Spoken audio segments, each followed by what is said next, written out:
Mrs. Green Apple. Yes, we are continuing our track by track listen through to their self-entitled album with this song, which is called Sa-Ma-Ma Festival. I don't know why Sa-Ma-Ma. And I feel like, because it's written in katakana, I feel like that's something where I should just be able to look at it and it should just click. Oh, Sa-Ma-Ma. I don't know. Why Sa-Ma-Ma Festival? I could have looked that up before this video started, but instead, I'm going to see if either the video give me the answer, or maybe if you guys can give me the answer in the comments below. Because, you know, sometimes it's really cool, some of the stuff you guys tell me about the songs that catch me by surprise. So anyway, no idea what to expect with this one. Sa-Ma-Ma Festival. It does have a music video, though. It's one of the songs on this album that has a music video. So that means that, well, it means that they thought enough of this song from a mass appeal standard, at least, to give it a music video. Looking at this location, the geolocator that I am, I'm not immediately sure where this is. To be honest, it gives me a little bit of a, it's either California or it's Disneyland Tokyo. It has a slightly, yeah, I don't know where this is, but like the tropical vibe is kind of cool. So let's see where they go with this one. Sa-Ma-Ma Festival, Mrs. Green Apple. Let's go. Oh, and just actually before we do, just a quick reminder, we've actually been doing really well on this album. It's had a really good vibe so far. I've been enjoying it, but I'm interested to see how much variation we get. So let's see what comes up next. Okay.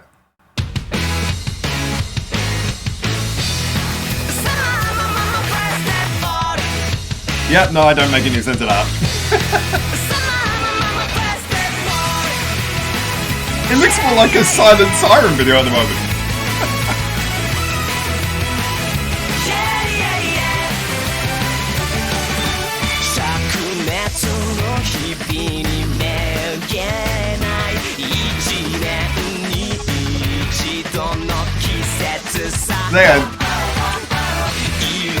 Love the energy. They're definitely going for the more pop rock vibe with this one.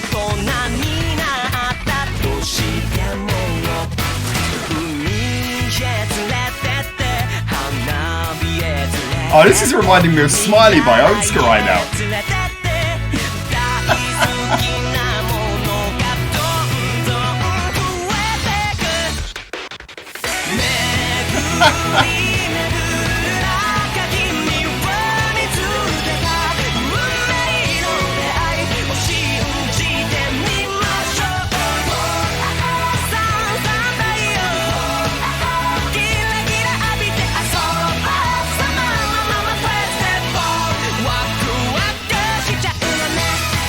There is definitely that kind of very tongue-in-cheek vibe going on with this. This is kind of charming, but so unexpected.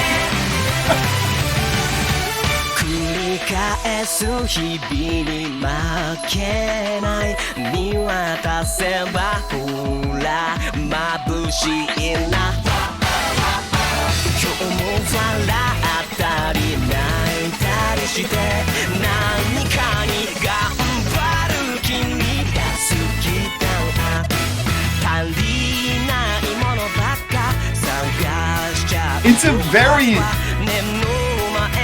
kind of free-flowing kind of pop song. Very much hits all the beats that you're used to from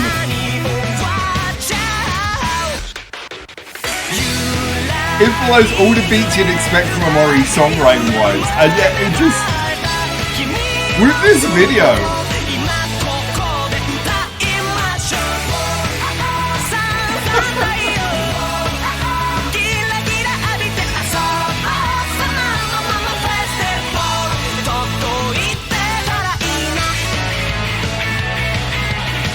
I was not expecting this. It's so weird because, like, on a musical level, it is very much similar to a lot of their songs.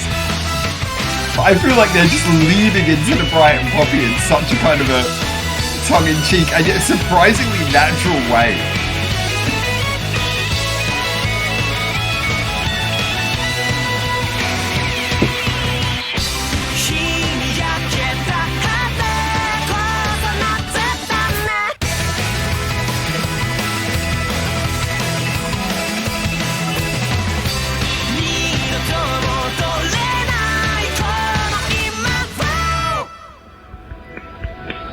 Ice cream headache, yes. Relatable.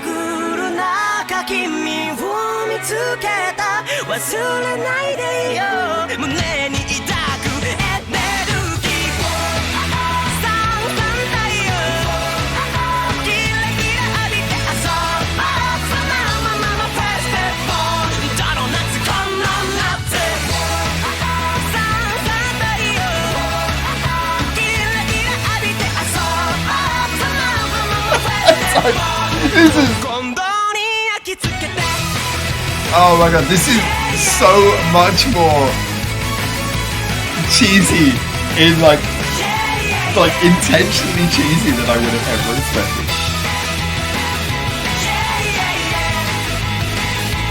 I gotta be honest, I've always kind of got a soft spot for this kind of really over the top fun kind of pop. You do this kind of thing. I've always got a soft spot for this kind of pop music where it's just doing something where it's so obviously and intentionally just bright, colourful and silly.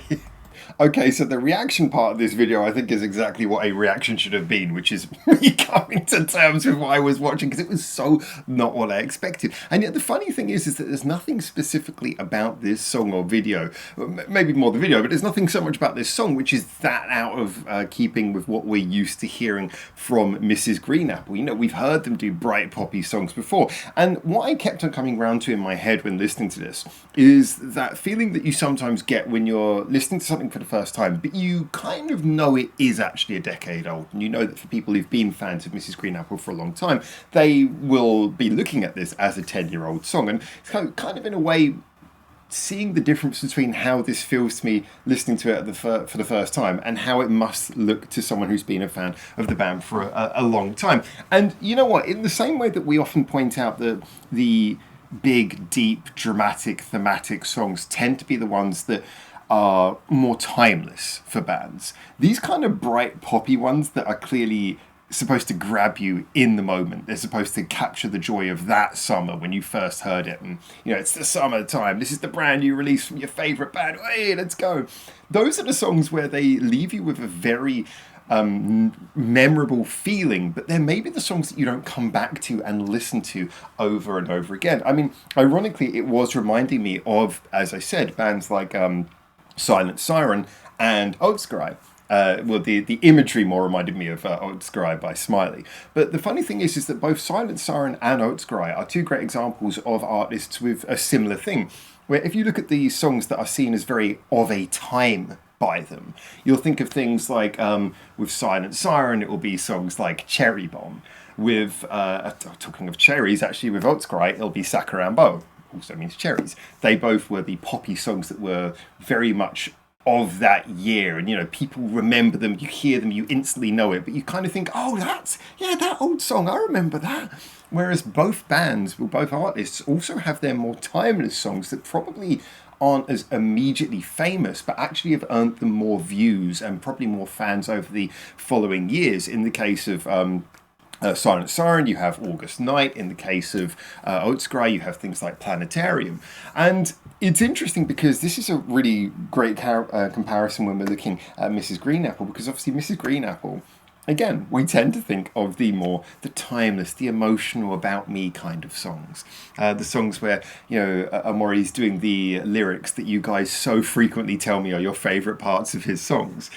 And you know, so it is interesting because I look at this song and I can't help but see it from that context, that it's a lot of fun, but you just kind of know this is one of those songs where in the comments under this, and tell me if you're one of these people, there's going to be a lot of people going, oh, I forgot about this song. Oh, God, yeah, I remember when this came out, or I remember the first time I heard this. This is one of those songs that I don't suspect many diehard fans come back to regularly to listen to. And yet, when it came out, I imagine that this was probably considered a little bit of a banger at the time. I wonder what the general reception was to this. I mean, it's got 17 million views, which is, you know, I mean, by Mrs. Green Apple standards, is relatively paltry, but considering that we're talking about a song from still comparatively early in their career, they were famous by this point, but comparatively early in their career, and certainly of a more poppy value, then I'd be interested to know how people feel. Now, just judging the song on its own, I've got to be honest, yeah, it fits into that territory sort of musically as well, where it does a lot of the things that make Mrs. Green Apple really good. It's got a really nice developing sort of melody to it. It's got cool little keyboards in there. It's got like a nice, just kind of accessible but yet detailed quality to it. It's fun. It's enjoyable. It's all of those things, but it doesn't particularly stand out as being one of their most notable songs really in any particular way. It's just kind of a surefire, good, fun, summary song that fits in the middle of the repertoire of a band who are capable of doing more notable things, but even on a relatively normal day, will still deliver you a song that's exceptionally enjoyable. The video is just straight out of the copybook of the kind of the summer fun band video that is almost as much of a stereotype as upcoming bands doing their music video on a rooftop, or bands doing a music video on Should Be a Crossing. The summer fun music video is a big part of that. Bright, colourful, oversaturated keyboards. This has to have a keytar. Everyone has to have their hair as bright as possible, jumping around, lots of like pool toys and things everywhere. The addition of like the kids in this kind of gave it a slightly more it's sort of Disney-esque kind of, hey, this is a bright happy song for the kids kind of vibe. That's always interesting when I hear this, because obviously as an adult, I kind of like summery fun songs, but I see a song which is like the music video is full of kids and I'm like, is this just not aimed at me? So I don't know, maybe if you're a parent that rings different, but I'm looking at it, I was like, I feel almost like I'm like watching a video for like a kids TV song where the kids are so it's an interesting choice aesthetically, because it does make me think, maybe this is directed at me. And yeah, I do get the vibe they're going for. They're going for innocence, fun, youth, all of those things, and it's kind of nice to see how the band members are interacting and doing actually quite kind of the activities you would expect like Japanese adults to do with kids. I mean, like as I said, this little thing about smacking with the stick, that's something that, again, that came up in the Old Scry Smiley video. Sorry, I keep on referencing that, but it's only one thing. But yeah, it came up in that as well. This is the blindfold, and you go try and see if you can hit it. That's an activity that I don't know about other countries, but that's kind of a fun little game that sometimes comes up in Japan. Then there was what were they doing? They were trying to catch the bugs. Oh yeah, they were trying to catch the beetle. This is a thing that, again, very popular in Japan. You'll find if you've got friends who've got kids in Japan, there'll be so many of them will have like the little little plastic tub that they keep like a little pet beetle that they call stag beetle. Stick it in a tub and try and keep it alive and all these things. So there is kind of this relatability of like how that's a rock face, of how like adults and kids can like enjoy the summer together, and it's kind of nice. But it just, the whole vibe of this was so bright, colourful, playful that it kind of made me think I didn't see many videos necessarily going for such an innocent and sugary vibe until really their most recent work. And they've had some videos very recently. I'm thinking of kind of the era of videos like Breakfast and stuff like that, where they've been super bright and colourful. And I'm not necessarily going to say that I really have an opinion either way on what direction that is. It's just if it works for the song, it works for the song. But for me, this kind of like struck me as, wow, I wasn't expecting that. And it was just fun. It was really nice. It was really fun, really bright, really colourful. And it makes you feel good. It makes you feel good. This is the sort of song, I was watching it, I could feel myself smiling. It was just cheerful. It was silly, irreverent, bright, all of those things that make a song a genuinely enjoyable listen. And again, with all of the Mrs. Green Apple nuances, qualities, things that really work in the song. However, I will go back to my earlier point that as much as I enjoyed it at the time, this probably wouldn't be one that I would rush to come back to. I smiled at the time. I'll move on. They've got other songs like this that I kind of prefer. They've got other songs that are more fun. They've got other songs that are more catchy. They've got other songs that feel a bit brighter with or without the music video. So this was nice, but in kind of that was fun. I wonder when I'll hear it next, and when I do, will it come across as nostalgic? Probably. Anyway, as always, get in the comments, especially, well, I mean, either way, get in the comments, tell me what you think. But if you've been a Mrs. Green Apple for a long time, you've been a fan since this song came out, I would love to know your vibe on this. Is this a song that you'd completely forgotten about? Is it one you listen to regularly every summer? Is it just give you a breath of fresh air every time you put it on? Or is it one of those songs where coming back to it now feels really nostalgic and a little bit old-fashioned, but in a way that is undeniably very charming? Looking forward to seeing what you think. Get in the comments as always, and until I hopefully see you very soon for the next one of these. For now, ciao, ciao.